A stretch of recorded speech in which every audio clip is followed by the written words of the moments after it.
বিদ্যাজ্যোতি স্কুলের শোচনীয় ফলের প্রতিবাদ, নেশাদ্রব্য বিক্রি, রাজ্যের আইন শৃঙ্খলার অবনতির প্রতিবাদ জানিয়ে রাজ্য জুড়ে বিক্ষোভ ও প্রতিবাদ মিছিল করবে বাম ছাত্র যুব সংগঠন। 4টি ছাত্র যুব সংগঠনের উদ্যোগে হবে এই কর্মসূচি। 21 থেকে 24 মে পর্যন্ত হবে এই আন্দোলন। সোমবার মেলার মাঠে ছাত্র যুব ভবনে এক সাংবাদিক সম্মেলনে এই কর্মসূচির কথা ঘোষণা করলেন এসএফআই এর রাজ্য সম্পাদক সন্দীপন দেব। তিনি বলেন, মঙ্গলবার রাজধানীর শিক্ষা ভবন প্রাঙ্গণে হবে বিক্ষোভ প্রদর্শন। রাজ্যের শিক্ষা ব্যবস্থাকে একেবারেই ধ্বংসের পথে নিয়ে যাচ্ছে শাসক দল।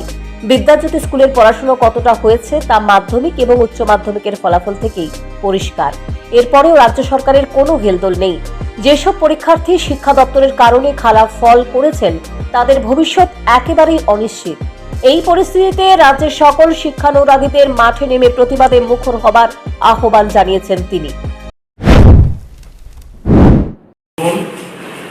একত্রিতভাবে সিদ্ধান্ত নিয়েছি আগামী 21 থেকে 24 মে সারা রাজ্যে শিক্ষা, স্বাস্থ্য এবং আইন শৃঙ্খলার যে অবনতি, বিজেপি সরকার এবং মুখ্যমন্ত্রী মানিক সাহার ব্যর্থতার বিরুদ্ধে আমরা রাজ্য জুড়ে সরব হব। মিছিল, ডেপুটেশন, সভা ইত্যাদি সংগঠিত করা হবে এবং আগামীকালকে বিকাল 5টায় আমরা আগরতলা ছাত্র যুব ভবনের সামনে জমায়েত হব।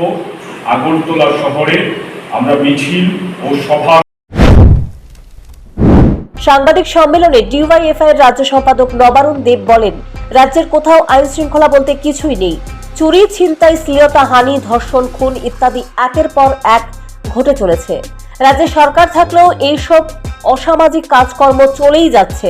রাজ্যের মুখ্যমন্ত্রী তথা স্বরাষ্ট্রমন্ত্রীর এই বিষয়ে কোনো হেলদোল নেই। নেশার সাগরে ভাসছে রাজ্যের অধিকাংশ যুবক, আর নেশা কারবারিদের সব ধরনের প্রশ্রয় ও আশ্রয় দিয়ে চলেছেন শাসক দলের নেতৃত্ব। তাদের অন্য কোনো কাজ নেই। তারা দিনভর ঘোরাফেরা করবেন আর নেশা কারবারিদের প্রশ্রয় দিয়ে যাবেন। আবার তারাই রাজ্যকে নেশামুক্ত করার স্লোগান দিচ্ছেন। এর বিরুদ্ধে রাজ্যব্যাপী আন্দোলন গড়ে তুলবে 4টি বামপন্থী ছাত্র যুব সংগঠন। আমরা দেখেছি পত্রপত্রিকায় রাতের বেলা কি করে বিজেপির পতাকা হাতে নিয়ে যারা এই রাজধানী করে, ছিনতাই করে, চুরি করেন, তারা কিভাবে মানুষকে আটকিয়ে ছিনতাই করছেন, প্রকাশ্য ভিডিও পর্যন্ত নিয়েছে। আমরা দেখছি প্রকাশ্যে গুলি করে হত্যা করে তার দিনের পর দিন কেটে যাচ্ছেন, আসামি গ্রেপ্তার হচ্ছেন না। আমরা দেখছি এনআইএ আমাদের রাজ্যে ঘুমিয়ে থাকে, রাজ্যের পুলিশ রাজ্যের সমস্ত গোয়েন্দা সংস্থাকে ঘুমিয়ে রেখে এনআইএ আমাদের রাজ্যে এসে মানব পাচারকারী একের পর এক পান্ডা আমাদের রাজ্য থেকে তুলে নিয়ে যাচ্ছে। এবং কোন কোন পান্ডার ছবি, মানব পাচারকারী যে পান্ডারা গ্রেপ্তার হচ্ছেন তাদের কারুর ছবি, বর্তমান প্রাক্তন মুখ্যমন্ত্রীর ছবি সঙ্গে ছবি আছেন, সেলফি আছেন, বর্তমান বিজেপির সভাপতির সঙ্গে সেলফি আছেন। মানব পাচারকারী গ্রেপ্তার হচ্ছেন। নেশায় পরিকল্পিতভাবে গোটা রাজ্যটাকে ঢুকিয়ে দেওয়া হচ্ছে। সরকারিভাবে প্রতিটা ছোট বড় বাজারে মদের দোকানের লাইসেন্স হচ্ছে, আর এলাকায় মাদকরা তারা।